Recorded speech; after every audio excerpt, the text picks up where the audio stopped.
Hello Digital Spy and welcome behind the scenes of the Coronation Street photo shoot for the Inside Soap Awards. Let's go. Joel pays a visit to Lauren in hospital and isn't happy to see that Dee Dee is there with her. Dee Dee has been supporting Lauren ever since she discovered that Joel was the father of Lauren's baby and has vowed to help Lauren bring Joel to justice. When Joel issues his latest threat, Lauren's left reeling. Dee Dee fills Lisa in on Joel's visit to Lauren and makes a discovery about Joel's past that she hopes could be the key to putting him behind bars. Having learned that Joel's old law firm, Walcott's, specializes in helping vulnerable young people, Dee Dee decides to do some digging. After Amy's recent traumatic ordeal with the Institute, Leanne tries to smooth things over. Leanne offers Amy her job back at the bistro, but urges her to ditch her plans to sue the organization. Later in the week, Amy receives a voice message from an unknown number and listens in horror to the call. Leanne arranges a meeting with Rowan, but when he's called away to reception, Leanne decides to look through his laptop. Leanne is shocked to see two files, one labeled Leanne and one labeled Nick and Toya. Later, Leanne tells Nick to meet her at the bistro. Has she finally uncovered the truth about his affair with Toya? On the day of Jack's plea hearing, Kevin offers support to his son. But Abby's distracted when she sees Stefan having a heated argument with a woman in the corridor. Afterwards, the woman visits Abby at the garage and introduces herself as Coral, Stefan's wife. With the plea hearing over, Kevin, Abby, and Jack steel themselves and return to court later in the week to hear Jack's fate. With a potential stint in a youth offenders facility hanging over his head, the trio anxiously wait to hear the verdict. Having recently kissed Dylan in order to make Mason jealous, Betsy lets Dylan down gently by telling him she's not ready for another boyfriend and they're better off as friends. With tensions high between Betsy and Mason after she framed him for theft, Betsy decides to come clean to Lisa about Mason's latest threat. However, when Lisa gets preoccupied with a phone call, Betsy storms off. Betsy confides in Carla about the incident with her mom.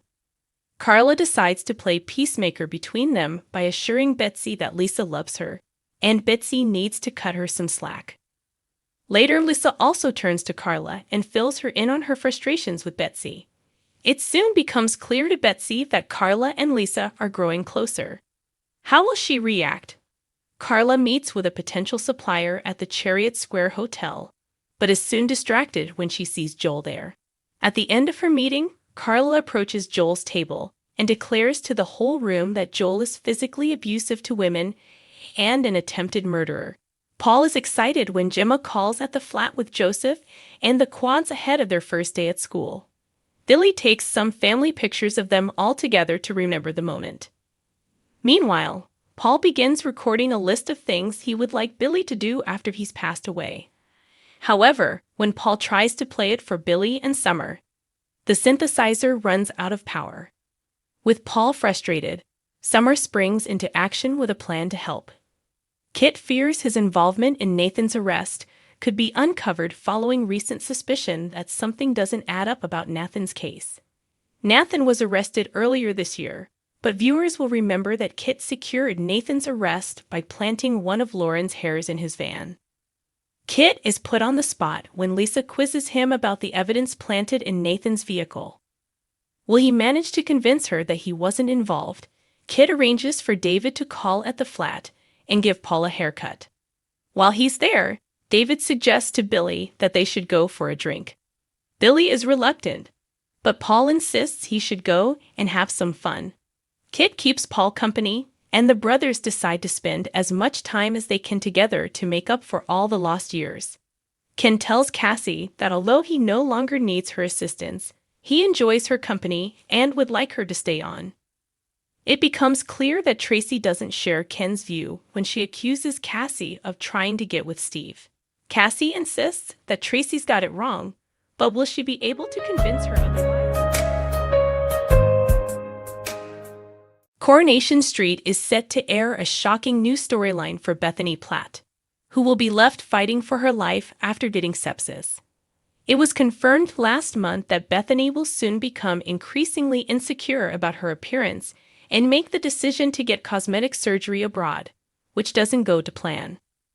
We now know that the dodgy surgery will lead to a life-threatening infection that will leave Bethany fighting for her life in hospital. While it hasn't yet been confirmed when the storyline will kick off, Lucy Fallon, who plays Bethany, recently revealed that her character would take center stage in a dramatic storyline later this year. Bethany has actually got quite a big storyline coming up within the next few months, she told Digital Spy last month. It's going to be quite dramatic, quite emotional, which she should be used to right now. It's a good one for me to get my teeth into, but it's going to be quite an emotional one for Bethany, playing into her insecurities. It'll be interesting to see how it plays out. Fallon also recently confirmed her future on the ITV soap after announcing that she's expecting her second child with partner Ryan Letson. In response to fans questioning what this means for Bethany and how long she'll have to leave the cobbles for, Fallon wrote on her Instagram stories, "Lots of Corey-related cues. I won't be away for too long, and I am returning after I pop the baby out." The couple already have a son called Sonny Jude, who was born in January 2023.